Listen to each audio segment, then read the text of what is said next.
When you come to a crossroad and run into the winner and the quitter in you, listen to the winner. The quitter will never take you down the road you want to travel. I believe we all have a winner in us. There is a winner inside of you. Sometimes we just have been around negativity for way too long, developed the mindset of a winner. The truth is, most people give up on their dream. Most people give up on their dream to live the average lifestyle. But it really doesn't matter what most people do. What do you do? Because you are different. You will never give up on your dream. You will never not listen to the average. You will always listen to the winner in you. You will believe in yourself when no one else does. You will believe in yourself when you have no reason to believe, and you will never, ever quit. I know some of you are going through a rough time right now. Some of you are going through the fight of your life, fighting for your future, fighting for your career, fighting for your family. Some of you are fighting for your life. And I'm telling you, don't quit. Do not give in. I know life can be tough. I know life can wear you down. But if you just stick it out, even if you don't get the result you will find, the character you show will be your reward. The fighting spirit you develop will be the reward, and it will serve you well for the rest of your life. Fight for what you want now, or fight against what you don't want later. You choose. Don't you dare quit. Don't you dare settle. Don't you dare get back down. Not today or any other day. When the tough moments come, never forget you are in that moment writing your own legacy. In that tough moment, you are setting the standard for your character. Do you have the character? Well, do you? When you come to a crossroad and run into the winner and the quitter in you, listen to the winner. When you make a commitment to yourself, you make sure you see it through. Never, ever quit. Even if you don't get the result, you will find the character you show will be your reward. Don't you dare quit. Don't you dare ever settle, and don't you dare ever back down. Fight for what you want or fight against what you don't want at a later time. And always know that God is right there with you. Just allow God to guide and direct you, and you will always be a winner. Good morning. My name is Ralf Friedrichs. I'm an addiction recovery coach, a life coach, and host of this show, to Take Your Life Back Today radio show. You can see a video version on this if you go to YouTube and go to channel Take Your Life Back Today show, or just type in my name, Ralf Friedrichs. This whole week, I've been doing short inspirational stories that are powerful to hear. My friends, the great thing about them is that they are so easy to digest, and there's always some sort of moral at the end of the story on most of them. Whether they are true stories or not is another thing, as many of them are legends supposedly hundreds of years old. Friends, however, the stories that I am talking about are so powerful and inspirational that many of them really do get you thinking and even leave you speechless at times. I've been studying up plenty of these short stories in the past couple of months and found the lessons behind them truly wonderful. So I've decided to put them on video, highlighting the most inspirational short stories I could find that I've ever heard. Helena Hovitz survived 9/11. These are 15 questions young people asked her about the survival. 12-year-old at the time of the attack, the author survived, and so did her family. But as the days continued, she saw her neighborhood covered in smog and debris and filled with flyers of people who lost loved ones amid continued threats of more attacks and building collapses. She realized 9/11 was just beginning. Friends, that morning, she says, I was 12 years old, sitting in school 3 blocks away from the World Trade Center on September 11th, 2001, when the planes hit the Twin Towers. Our teachers had us all gather in the cafeteria. I remember parents rushing in to pull out their children amid the chaos. I began panicking, wondering how would I get home to my apartment building on the other side of the towers where my elderly grandparents also lived. Then my neighbor and her 13-year-old son appeared in the doorway, arriving late for the day after an appointment to walk me home. We left just minutes before the first tower collapsed. What we ran from, saw and heard and smelled and experienced as we pushed through the crowds and ran for our lives from the collapsing towers. The first, then the second, as we tried to get home with police stopping us at every way in the bloody, ash-covered bodies running past us, has become common knowledge in the past decade. But it's very different to live through it in real time as a child with no idea if we would be killed in an instant. What was going to happen next made us all think, and if the world was going to end before I could see my family again and say goodbye. Friends, she says I survived, but that morning was just the beginning of my trauma. In 2016, I wrote a book after 9/11 about my experience and that of over a dozen of my former classmates. I began to receive emails from children across the country asking me questions and telling me their feelings about that particular day. I started video chatting with them in their classrooms as well. These are questions I'm asked most frequently along with my heartfelt answers. What was your first reaction when the plane hit the first tower? Well, she answers, when the first plane hit and we felt the impact in our classroom, my first reaction was surprise, because I didn't know what was going on.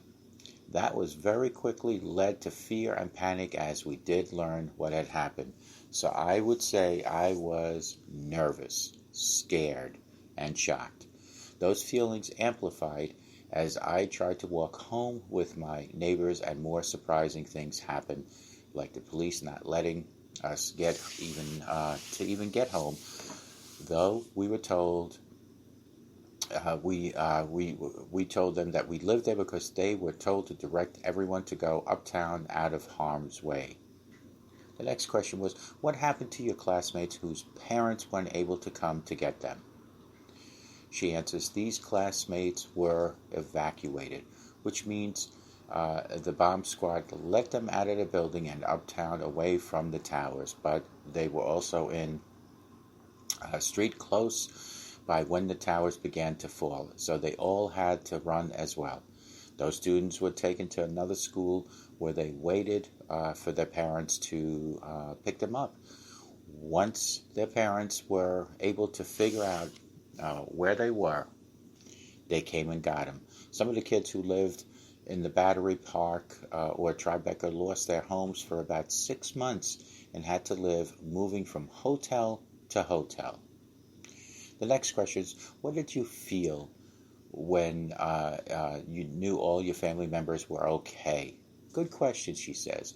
After a night of anxious waiting, my dad finally made it home the next morning, covered in thick film of debris, dust, and sweat. I was relieved when I knew all my family members were okay. I was very lucky because so many children could not say the same, which is very, very sad. To tell you the truth, I still worry about my family members even after I knew they were okay, because I was anxious about what would happen next, and there were threats of additional attacks, because I had thought I would die without ever getting to see them again. Going to school and leaving them again was hard almost every day after, and as a teenager, I had a very hard time worrying that I would lose people I cared about most. Next question was, what happened the next day and in the days after the collapse of the towers? As days turned into weeks, we only had the food and medication my father helped coordinate from New York Downtown Hospital across the street. The National Guard posted up in our neighborhood. There were Humvees and rifles, and the sound of planes sent me into hysterical panic each and every time. People randomly ran down the street running and screaming and crying, and we kept hearing we might have to evacuate again, that another building might fall, that more bomb threats were coming in. I wasn't sleeping, and when I did, I had nightmares and flashbacks, feeling like I just wanted to die. While it seemed like the rest of New York City above Canal Street and the rest of the world resumed life as normal, everything, and I mean everything, had stopped in our neighborhood, including many cars, subways, or buses being allowed into the area. The power kept going in and out, debris was everywhere, phone lines worked erratically, all of the stores we'd normally go for food or necessities were closed down, and we didn't have school for 2 weeks. Don't miss these triumphs and tragedies of military family. How long did the haze from the smoke in Manhattan stay? Someone asked. The haze stayed in our neighborhood for a very, very long time. 6 months later, there was still debris in the air and black smog. The air quality was very dangerous for a long time, but many people, including my family, didn't leave because they didn't have anywhere else to go. You can hear the story of 9/11 first responders who were speaking out after breathing in the toxic air at Ground Zero, resulting in health issues on the internet. Next question was, what would you tell people who have disorders because of 9/11 or traumatic or any other traumatic events? Well, certain people, she says, spoke publicly about how New Yorkers and Americans will not be changed or deterred. The aftermath is a very real thing, no matter how brave we all want to be.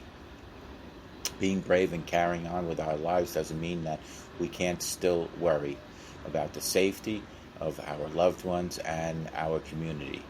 The symptoms of post-traumatic stress disorders can be complex, and they can sometimes take years, even decades, to surface. But if you notice that something isn't right, I would suggest finding a therapist to talk to who specializes in trauma and PTSD. Don't be afraid to reach out.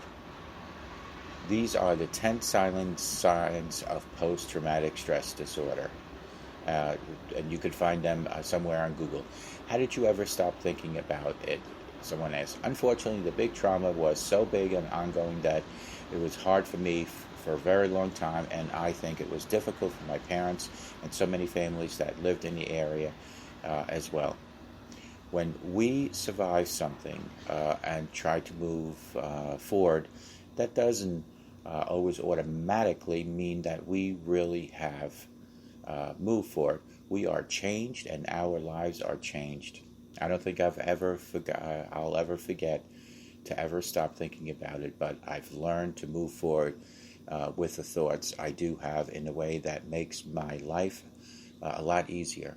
I have personally been able to get better and use my experience and to help other people, especially young people, and to bring hopeful stories into the world when there is so much bad news and bad things happening.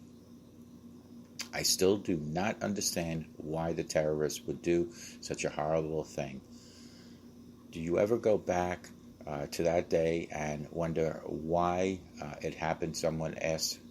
Well, we do in fact know why, to some extent. The people behind the attacks did what they did, but that doesn't make it any less sad or scary.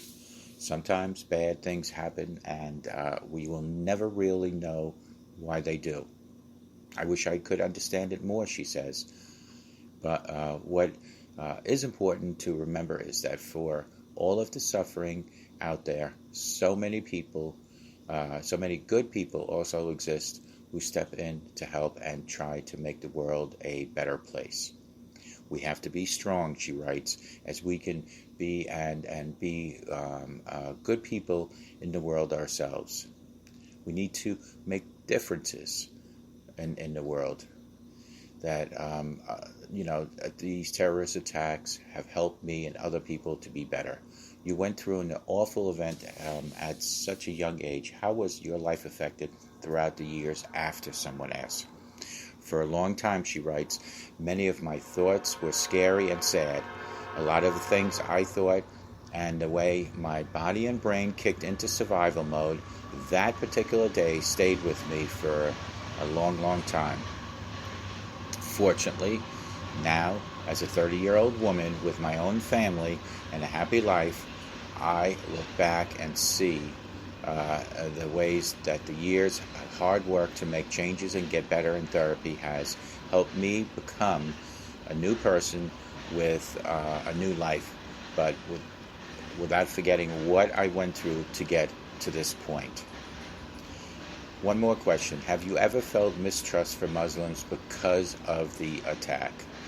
Well, she answers, right after the attacks, especially as kids, but adults too, we were being told by the media who the bad guys were, what they looked like, and to be on the lookout for people who looked like them, along with any suspicious activity.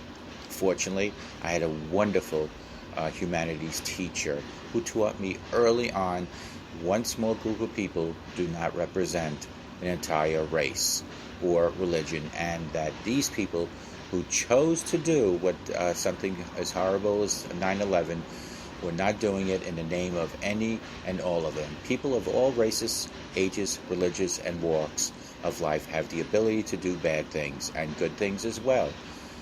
So I've learned to not judge. Folks, this was 9/11 that happened many years ago, and these questions were from students all over the country to Helena. Call me at 844-405-HELP. Together we can help each other take our lives back. Be good to yourselves and always be good to each other. And remember, a simple smile to a total stranger can help that stranger for the rest of his or her life, and it can change your life. She survived 9/11, go to school a couple doors away from the towers, and she bounced back.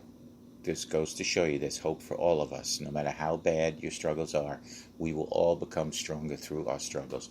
May God bless each and every one of you, and we